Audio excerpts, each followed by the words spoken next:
Hi there guys, welcome to the Living Alchemist channel. My name is Vlad, and in today's video I'm going to talk to you about the quantum field and how to tap into it.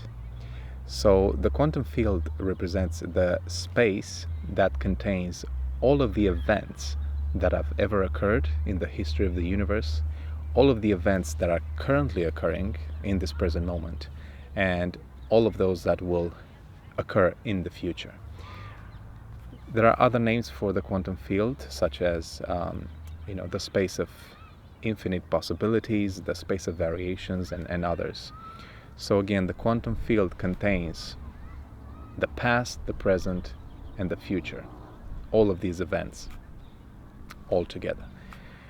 21st century human beings are now becoming more and more aware of this field, and therefore their abilities to tap into it increase more and more. Up to recent times, it used to be that only a few select people within various societies had this knowledge of the field. Okay, we can call them the elites within various societies, whether you label them as good or bad. Okay, again, we live in a duality, so we can put all sorts of labels on people and events. But as I said, what's different in this day and age is that the general public is becoming more aware of the quantum field and how to create their realities by tapping into it. So just to give you a few examples, if you think of the greatest art ever made, from the greatest paintings to the greatest music ever created, to the greatest books ever written, they've all been materialized into this physicality from the quantum field. Okay, again, because everything already exists within this field. It's just a matter of knowing how to tap into it in a more conscious way and in more amazing ways, so that we can grow as beings, and therefore our experiences will be more magical. And in fact, our entire physical universe, from the micro to macrocosm, stems from the quantum field. Now, in the realm of self-development, we tap into the field so that we can embody new versions of ourselves, aka new versions of realities. And so far I know of 3 ways to tap into this field. The first one is via practical action, so things that are most relatable to the average person, that have to do with a physical reality. So that's the first one. The second one is via meditation. Again, more and more people are doing this. And the third one is via lucid dreaming. Okay, so for the purpose of this video, I'm going to focus on the first thing that I mentioned, which is via practical action. Okay, how to tap into the field via practical action. Okay, so for me personally, as I've applied these reality creation methods more and more, I've developed what I call practical brainstorming. Okay, so practical brainstorming starts with a traditional way of brainstorming ideas. So you take a piece of paper and a pen, and then you start pouring out your ideas for the things that you want to do. It could be something related to your health, it could be something related to your business, or relationships, anything really. Just take a piece of paper and a pen and start brainstorming. Now, when we brainstorm, we don't label these ideas. Okay, that's one of the main point of doing a brainstorming successfully, is to let go of labeling these ideas as, oh, this is a magnificent idea, oh, this is a bad idea, I wouldn't do that. No. So you let go of that and you write down everything from the most amazing ideas that you can come up with to the most silly ones and even ridiculous ones that you would never think of doing. And when those ideas that you're unlikely to do come up, write them down anyway.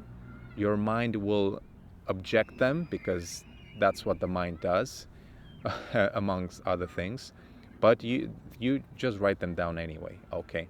And so you have a mixed bag of ideas that you've now brainstormed, and then you take another piece of paper and you begin selecting the ones that you resonate most with. So it could be, say, out of 10, 14, 16 ideas, perhaps you resonate with 2, 3, 4 of them. Doesn't matter, even if it's just one. Ideally it should be more than one, but you write all of these down on a separate piece of paper, and that's your brainstorming, okay, that you do before you actually take action. Okay, so now that you're done with the first stage of your brainstorming, it's time to move into the practicality of it. So you pick one thing at a time. Say you've got 4 ideas that you're going to take action on. So start with the first one and then move on to the second one and the third one and so forth. So just to give you some personal examples, and then I'll move on with the video from there. Yesterday I went to central London and I had quite a few leaflets with me for my YouTube channel, Living Alchemists. And so, of course, in order for me to promote this, I just thought, okay, I'm going to do something different that I've never done before. And before I actually got to central London, I thought it would be a fairly easy thing to do. But once I got into that crowded space, there were all these energies floating around, and I felt a bit discouraged at first. The mind started to chatter. Okay, what if they don't take the leaflets? What if they throw it in the bin? There were some mental obstacles, but I did it anyway. And I have to say, it took me something like 30 to 40 minutes before I became more relaxed about it and more grounded about it. So again, that was the first thing out of this set of practical brainstorming ideas that I took action on. And yeah, I spent about an hour or so, maybe a little bit more.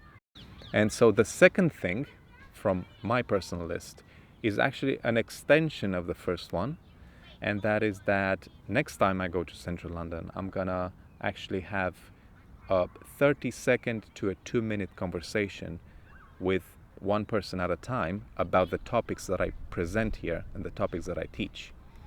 Okay, so that's my next step in doing my set of practical brainstorming ideas. Okay, and the third one is that I actually intensify my visualizations of my goals. Okay, so I've been doing visualization practices for quite some time now. I do meditation and things like that, and it's time for me to intensify these, so that as a result I feel as if I'm already there with my goal, whatever that goal is.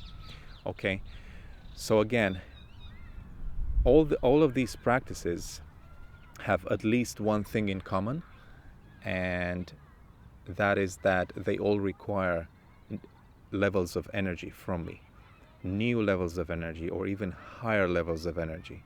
And I mean, everything really is made up of energy, right? And whether we create new businesses, or we go on a date, or we maybe if you're parents or whatever, all of these things require energy. So generating new levels of energy and investing them in new experiences is a key part of working with reality creation methods. Okay, every person does this to one level or another. It's just that as you become more aware of these things, you can then invest your energy in a more conscious way. You become more healthy, mentally, physically, emotionally, and therefore you create a more magical life for yourself and for other people as well. And to be honest with you, I enjoy playing this game of practical brainstorming simply because I keep it fun and lighthearted, yet at the same time I make sure that I push myself outside of my comfort zone, because that's also that's really why I'm doing it. But again, it's got to be balanced out with having fun and being easygoing about it. So remember that connecting to the quantum field can be done in different ways, and taking practical action could be the easiest way or the best way if you're new to this concept. And as far as meditations go and lucid dreaming, these are, really magical experiences. If you ask me, I've had a few lucid dreams so far, not that many, and this is actually the area that I've least tapped into to connect to the field. The second one, after doing these practical things, is the meditations that I've been doing for some time, and I'm gonna make a video specifically on how to connect to the field via meditation.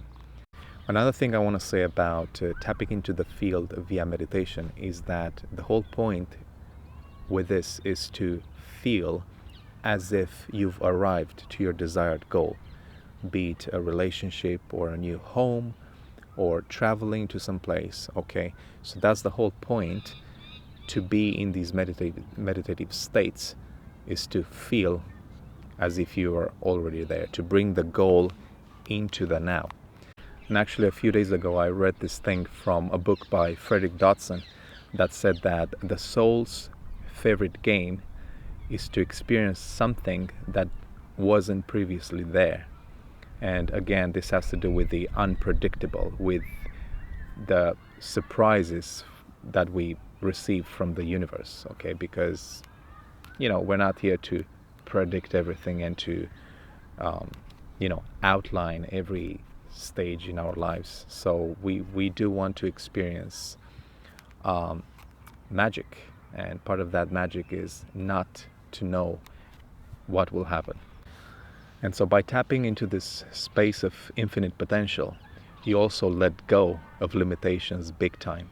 So things like competition that we see in society, or trying hard, or this need for approval from other people, you let go of those things more and more. And to me, this is part of the essence of what's called fifth dimensional creation. So when you create from the 5D, you think, feel, and are that which you intend to create right here, right now. So you bring that future self, that future reality, to this present moment instead of chasing it. Okay, so this has been my first video on the topic of the quantum field and how to tap into it. I'm gonna be doing many more of these videos on this topic, and of course I want to present practical and relatable ways of how to tap into this fifth dimensional concept, because it is really magical. It's really something, and I feel that for me personally is gonna be with me for the rest of my life, really. And finally, let me know what you think. Post your comments or questions in the comment section. Like this video, subscribe my channel, and share it with other people. And I'll see you soon again. Until then, have a great day. Bye.